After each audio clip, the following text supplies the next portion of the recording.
You ever wonder why you can't get hired, but your manager's son just got promoted? Here's a game you can play at your next job. Count how many people got there because of who they know. Not what they know, who. Your boss's daughter in marketing who started at the bottom 3 months ago and is already a senior associate. The CEO's nephew who somehow landed in business development despite having zero experience. Your coworker's college roommate who got hired without ever posting the job publicly. We are told the job market is a meritocracy. Best person for the job gets the job. Work hard, build your skills, and you'll get your shot. But here's what nobody wants to say out loud. The game is rigged. And it's not rigged by some abstract force or bad luck. It's rigged by nepotism. And it's happening on a scale that would shock you if you actually saw the numbers. Because the thing about nepotism is that it's invisible until you start looking for it. Then, it's everywhere. This isn't about a few lucky people getting help from their parents. This is about a systematic transfer of opportunities from qualified strangers to unqualified connections. This is about an entire generation being locked out of jobs because those jobs were never actually available. They were already promised to someone's kid. Let's start with some numbers, because people love to dismiss this as anecdotal. Oh, you're just bitter. Not everyone gets hired through connections. You just need to work harder. Okay, let's look at the data. A big share of roles get filled through referrals and existing networks, not broad public postings. Employers use referrals heavily because they convert and retain better than other channels. That doesn't mean every job is pre-wired, but it does mean who you know often matters more than a cold application. Think about what that means in practice. The job gets posted, if it gets posted at all, but the hiring manager already has someone in mind. The posting is a formality. HR requires it for compliance, but the decision's often already made. You're applying to a job where someone else has a massive head start. You just don't know it yet. And it's not just casual networking. Family connections measurably open doors and boost earnings, especially for well-off families, amplifying inequality from one generation to the next. When your dad can make a phone call and get you an interview, that's not merit, that's privilege. And it compounds over time. Family businesses punch far above their weight, accounting for roughly half of private sector GDP and the majority of private sector jobs. And children are several times more likely to work at a parent's employer than chance would predict. That's the pipeline effect in action. But here's where it gets really insidious. It's not just small family businesses, it's everywhere. Corporate America is filled with this. Consulting firms, law firms, finance, tech, media, industries that pride themselves on meritocracy are absolutely riddled with nepotism, and the pipeline often starts at college. In the Harvard admissions case, records showed legacy applicants were admitted at roughly 33% in the years analyzed, versus about 5 to 6% overall for typical applicants. That's a massive advantage. And those legacy students are disproportionately wealthy and white. They go on to get internships through family connections, then jobs through those internships, then promotions through the same networks. It's why several states, including California in 2024, have moved to ban legacy and donor preferences at many colleges. They recognized it for what it is, a system that perpetuates privilege across generations. It's a closed loop, and if you're not in it, you're locked out. But it's even worse than just family. Let's talk about the broader network effect. Your college buddy gets hired at a company. 6 months later, he refers 3 friends from your same college. They all get hired. They refer more people. Within 2 years, half the company went to the same school. Not because that school produces the best candidates, because hiring managers trust culture fit, which is code for people like us. I've seen job postings that stay up for months, hundreds of qualified applicants.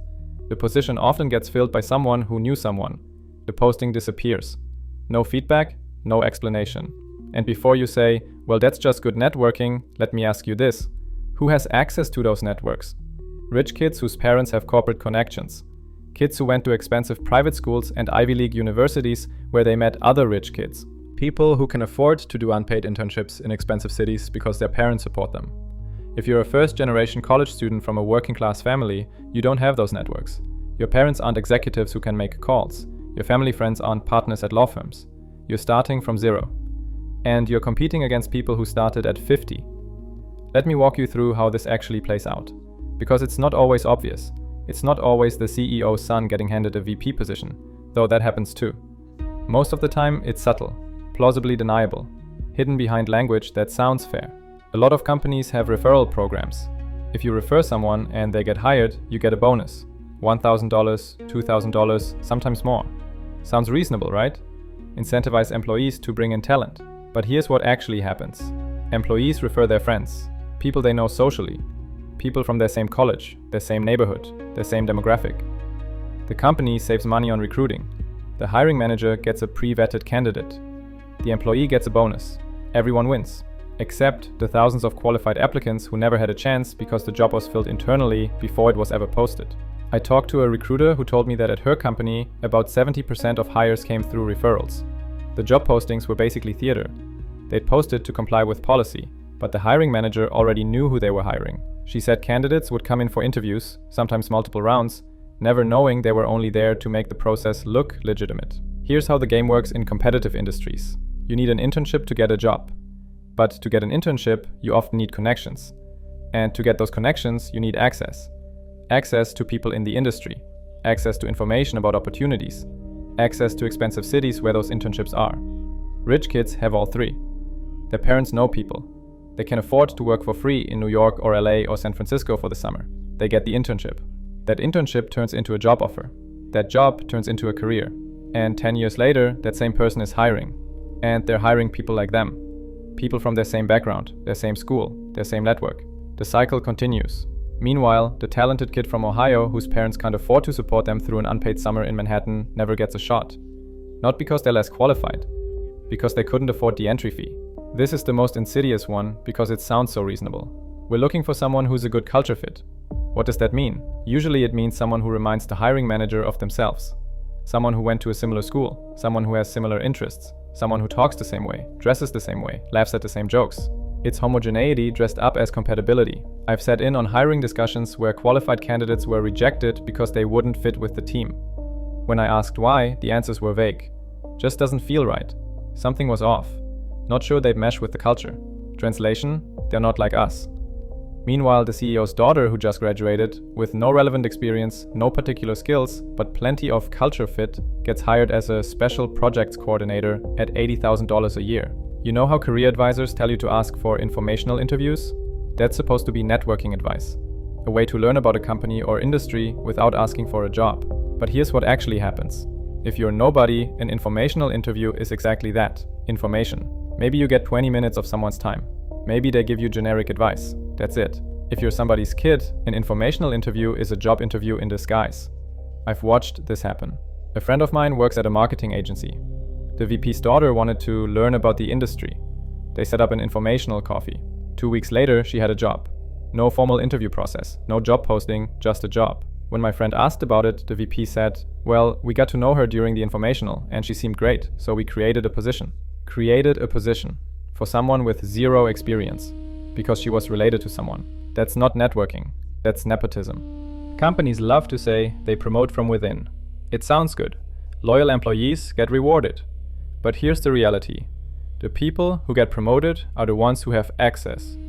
Access to senior leadership. Access to high visibility projects. Access to mentorship. And who gets that access?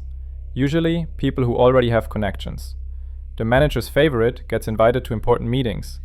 The director's mentee gets put on the high-profile project. The VP's son gets fast-tracked through training. Meanwhile, you're doing the same work, maybe better work, but you don't have access, so you don't get promoted.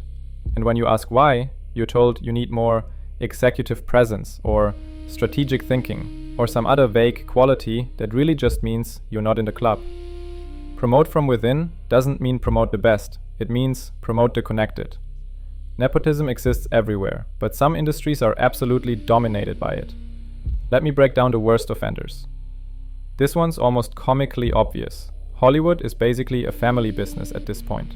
Look at any A-list actor and there's a decent chance their parents were in the industry. Directors, producers, agents, it's all connected. Jamie Lee Curtis, daughter of Tony Curtis and Janet Leigh. Drew Barrymore, acting dynasty going back generations.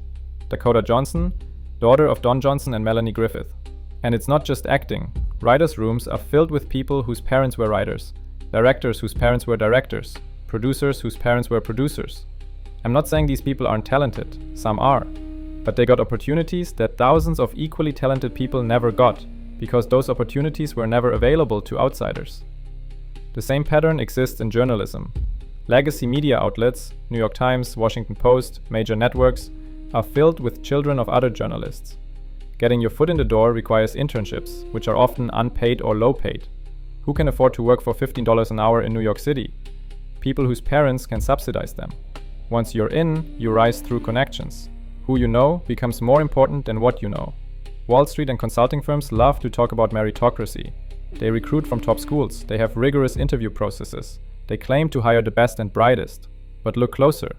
A significant percentage of analysts at Goldman Sachs, Morgan Stanley, McKinsey, and Bain come from a handful of schools: Harvard, Yale, Princeton, Wharton, Stanford. And how did they get into those schools? Often through legacy admissions, which is nepotism in education form. Then they get hired through campus recruiting, which sounds fair until you realize that campus recruiting is itself a form of network gatekeeping. If you didn't go to one of those schools, you're not even in the candidate pool. And once you're in finance, your career trajectory often depends on who your parents know, whose family can introduce you to clients, whose father is a partner at a firm that can give you deal flow. This is anecdotal, but I once saw a Reddit post from a guy who worked at a hedge fund. He said he was good at his job, but he watched as the managing partner's son, who was mediocre at best, got promoted twice in 3 years, while he stayed at the same level. Why? Because the son had access. He went to dinners with clients, he played golf with investors. This guy from the Reddit post was building models and generating returns, but he wasn't connected, so he didn't advance. Big law is another nepotism factory. Getting into a top law firm requires going to a top law school. Getting into a top law school is easier if you have connections. Legacy admissions, LSAT prep courses that cost thousands, unpaid internships during undergrad to build your resume. Once you're at the firm, making partner often depends on who your clients are. And who brings in clients? People with networks. People whose families know wealthy people who need legal services. If your dad is a CEO, you can bring in your dad's company as a client. If your mom is on the board of a nonprofit, you can bring in that nonprofit's legal work. If you don't have those connections, you grind for years and hope you get lucky. This one should be obvious, but people still pretend we have a functioning democracy. George W. Bush, son of George H.W. Bush. Hillary Clinton ran after her husband was president. Joe Biden's son, Hunter, got jobs in Ukraine and China that he was wildly unqualified for, purely because of who his dad is. Donald Trump's kids got White House positions despite having zero government experience. Ted Cruz's wife worked at Goldman Sachs. Mitt Romney's sons started a private equity firm with money from their father's donors. And it's not just at the top. Local politics, state legislatures, Congress, they're filled with people whose parents were politicians, or whose spouses are wealthy donors, or who have family connections to power. The barriers to entry are enormous. Running for office requires money, name recognition, and networks. If you have a famous last name, you have all three. If you don't, good luck. Tech loves to pretend it's a meritocracy. The best coders win, the best ideas succeed. Anyone can start a company in their garage. Except that's mostly BS. Yes, some people bootstrap their way up, but a huge percentage of successful tech founders came from wealthy families, went to elite schools, and had access to capital through family connections. Elon Musk's family owned an emerald mine in South Africa. He went to an Ivy League school. His early companies were funded by investors his family knew. Mark Zuckerberg went to Harvard, where he met the connections that would later fund Facebook. Peter Thiel went to Stanford, clerked for a federal judge, and leveraged his network into PayPal and then into venture capital. Even at tech companies, hiring is often network-based. Engineers refer their friends from the same coding bootcamp or college. Managers hire people they worked with at previous companies.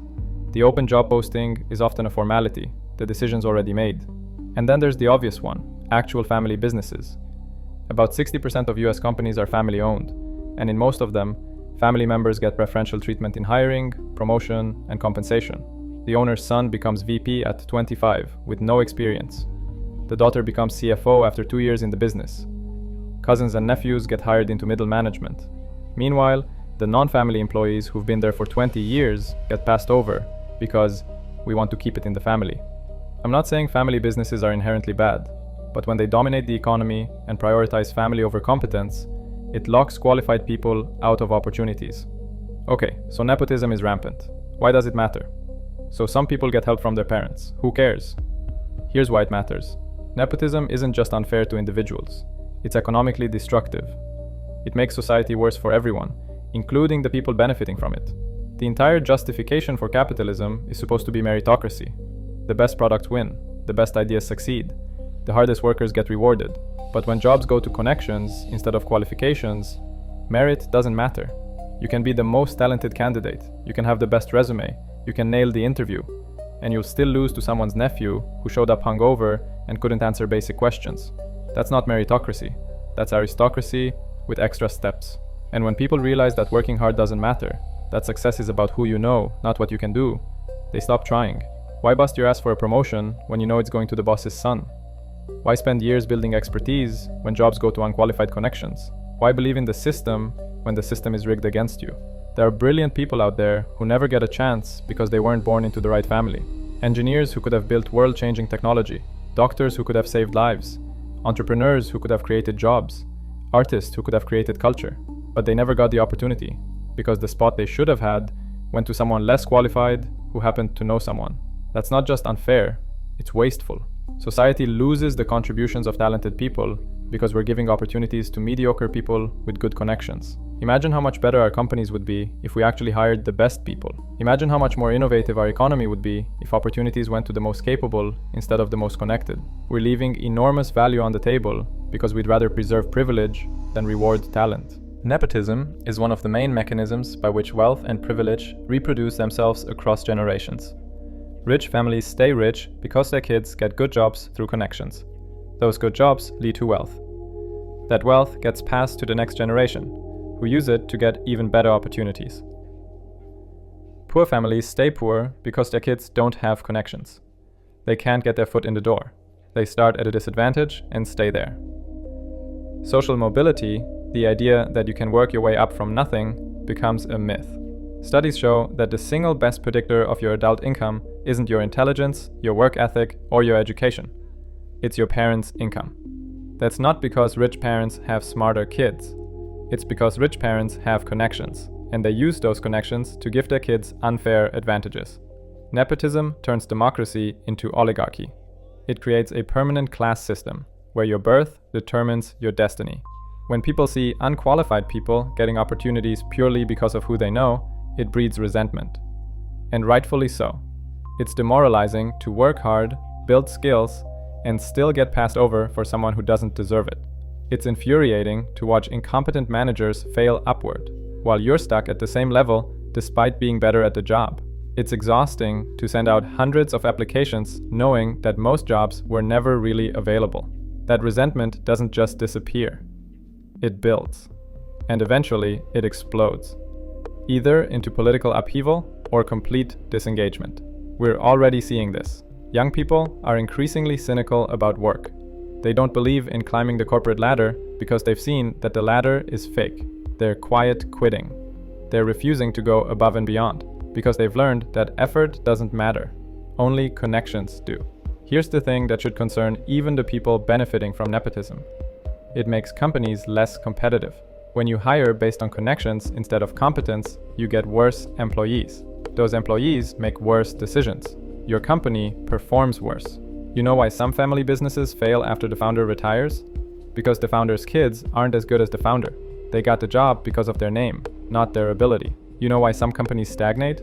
Because they keep hiring people from the same networks who all think the same way. There's no diversity of thought, no fresh perspectives, no challenge to the status quo. Nepotism creates groupthink. It rewards conformity. It punishes merit. In the long run, companies that do this get outcompeted by companies that actually hire the best people. The problem is, when every company is doing it, there's no competitive pressure to stop. So if nepotism is so destructive, why does it keep happening? A few reasons. Nepotism is hard to prove. It's not like discrimination where you can show a pattern. It's individual decisions that seem reasonable in isolation. Oh, we hired Sarah because she was a great culture fit. We promoted John because he showed leadership potential. We brought in Lisa because she came highly recommended. Each decision sounds defensible. But when Sarah is the CEO's daughter, John is the VP's nephew, and Lisa is the hiring manager's college roommate, a pattern emerges. But unless you're inside the company, you can't see the pattern. And even if you can, it's hard to prove. There's no paper trail that says hired because of family connection. It's all informal. Phone calls, conversations, handshakes. We've been conditioned to accept nepotism as normal.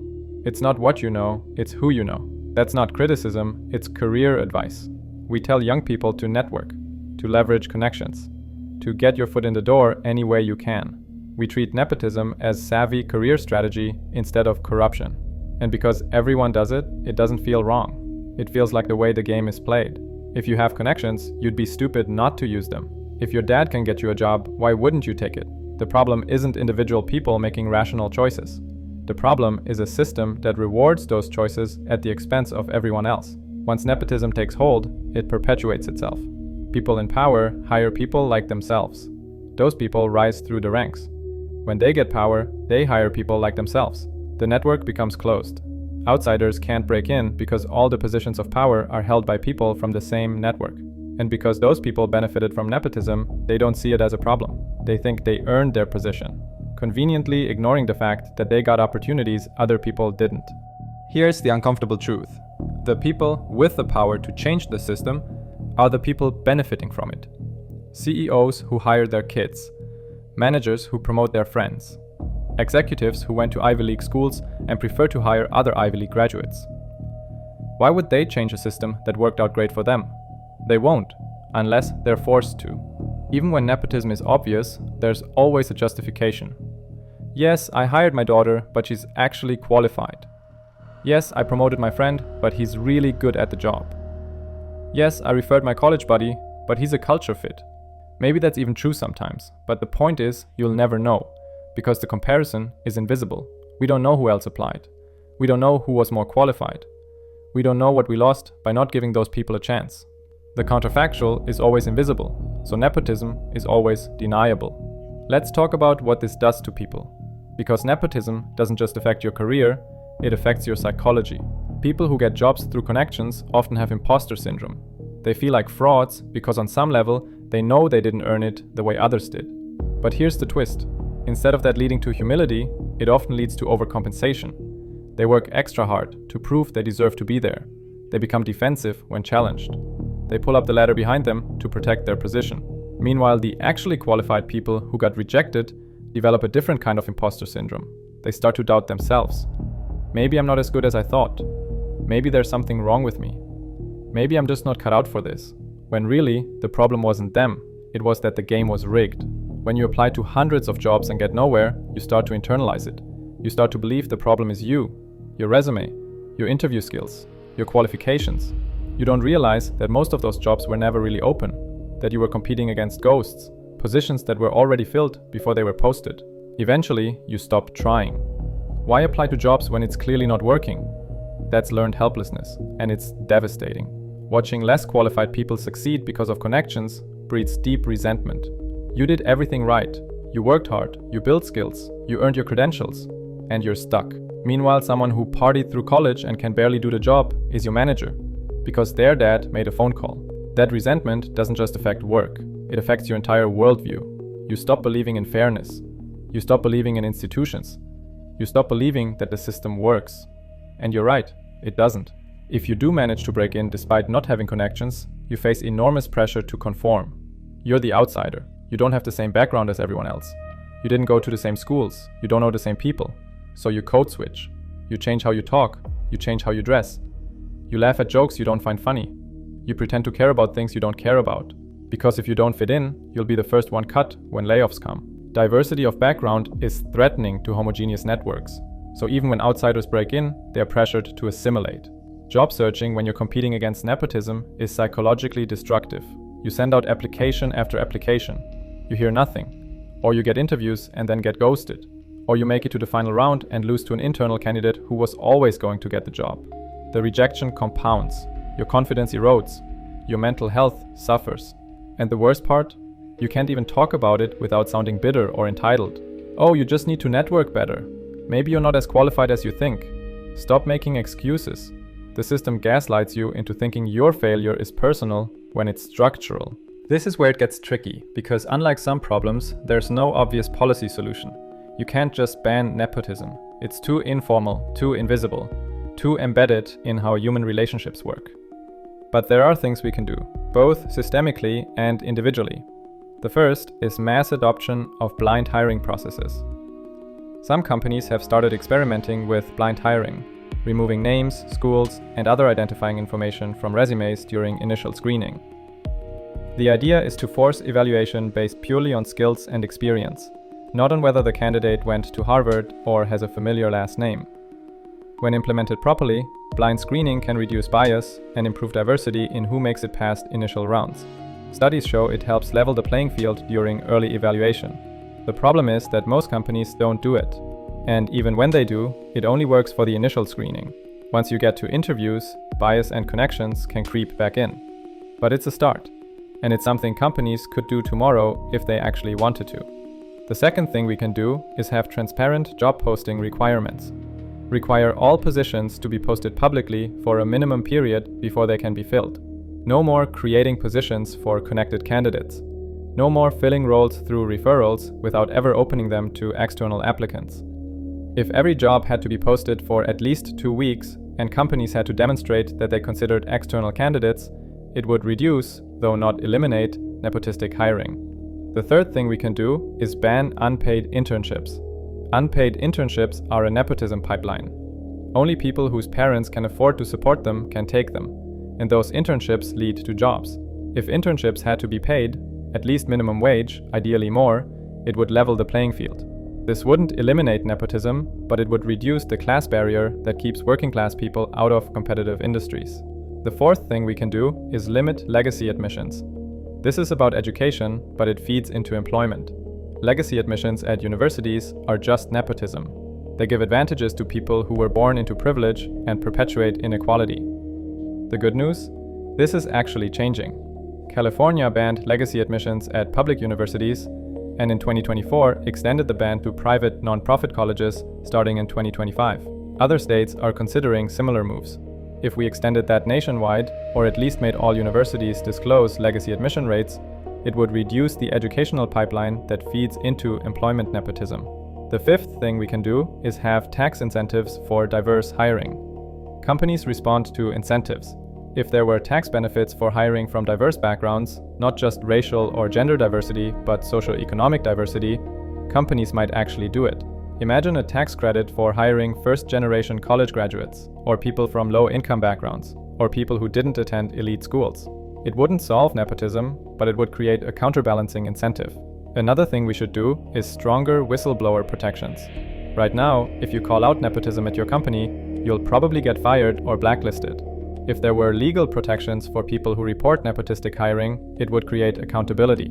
This would be hard to enforce. Nepotism is hard to prove, but at least it would create a mechanism for challenge. The seventh thing I propose are public disclosure requirements. What if large companies had to publicly disclose how many of their employees are related to executives or board members, or what percentage of hires came through referrals versus open applications? Transparency creates pressure. If companies had to admit that 70% of their hires came through internal networks, it would be embarrassing. They'd have incentive to change. Okay, systemic change is great, but it's slow. What can you actually do right now to navigate a job market dominated by nepotism? You can build your own network, even though it's unfair. I hate saying this because it's basically, if you can't beat them, join them. But networking does matter. Go to industry events, connect with people on LinkedIn, join professional organizations, do informational interviews. The difference between networking and nepotism is that networking is building professional relationships with people outside your family. It's still connections-based, but at least you're earning those connections rather than being born into them. It's not fair that you have to do this, but in a nepotistic system, connections are currency. Another thing you can do is target companies that value meritocracy. Some companies are better than others. Research which companies have structured hiring processes, blind resume screening, and diverse workforces. Companies that are serious about DEI, diversity, equity, and inclusion tend to be more resistant to nepotism, though far from immune. Look for companies that promote from within based on clear performance metrics rather than leadership potential, which is often code for connections. You can also consider alternative paths. If traditional corporate jobs are locked down by nepotism, look for alternative paths. Freelancing, consulting, starting your own business, working for startups where there's less established hierarchy. These paths have their own challenges, but they're less dependent on family connections. Also, make sure to document everything. If you suspect nepotism is blocking your advancement, document it. Keep records of your performance reviews. Save emails showing your contributions.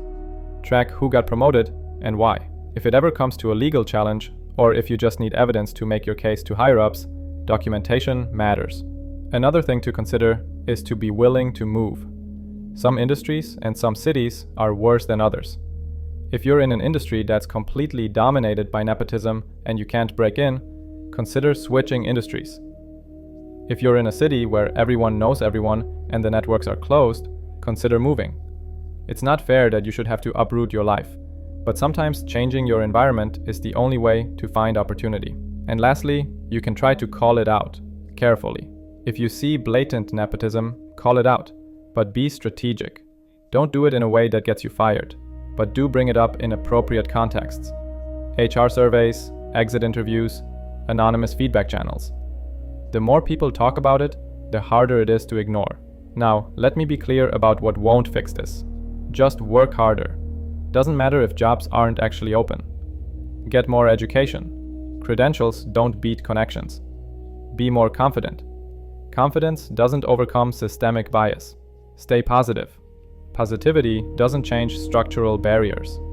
Individual effort cannot overcome systemic nepotism. It's not about working harder or being better.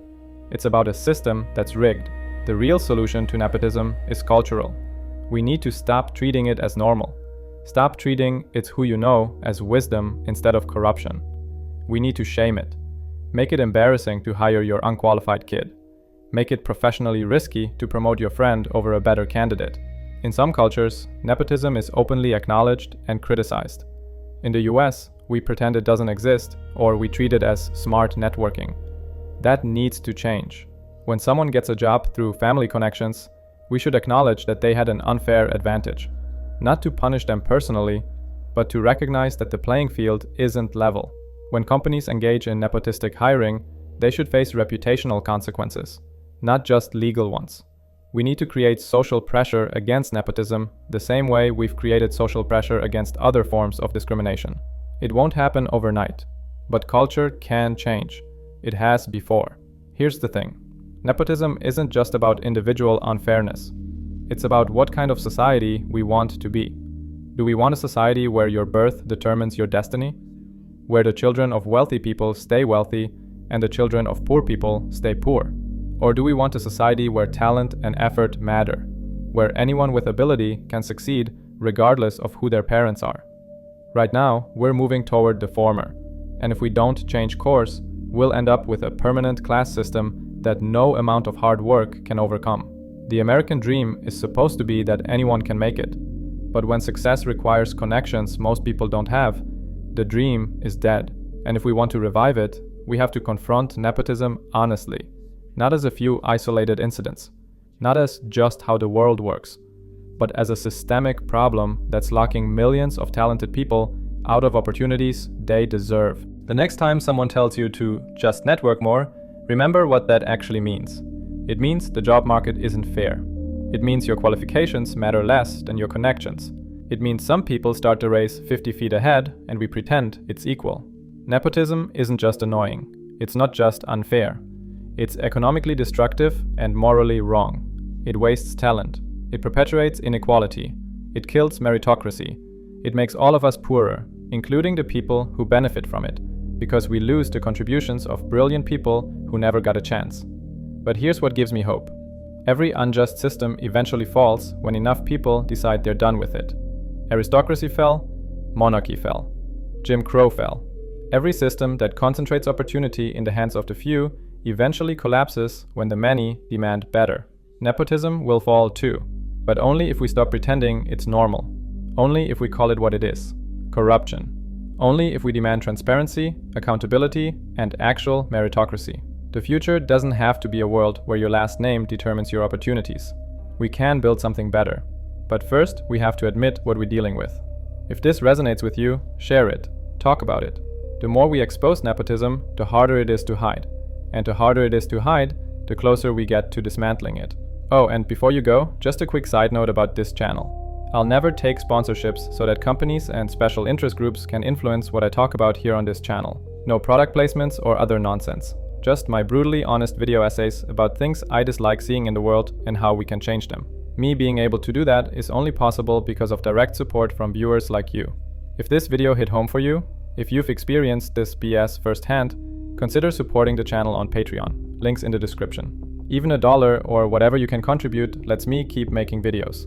But honestly, what matters even more than financial support is helping send signals to the platforms and algorithms that this content is resonating. My last channel was shadow banned because I pissed off the wrong people. So please consider subscribing to the channel and drop a comment about your experience with nepotism. What industry are you in? Have you seen blatant nepotism? Did you lose a job to someone's kid? Would love to know your story. Share this video with someone who may also resonate. The more people understand what's really happening, the harder it becomes to keep pretending it's not. As always, thanks for watching, and remember, your talent deserves a fair shot. We absolutely can build a world where it gets one.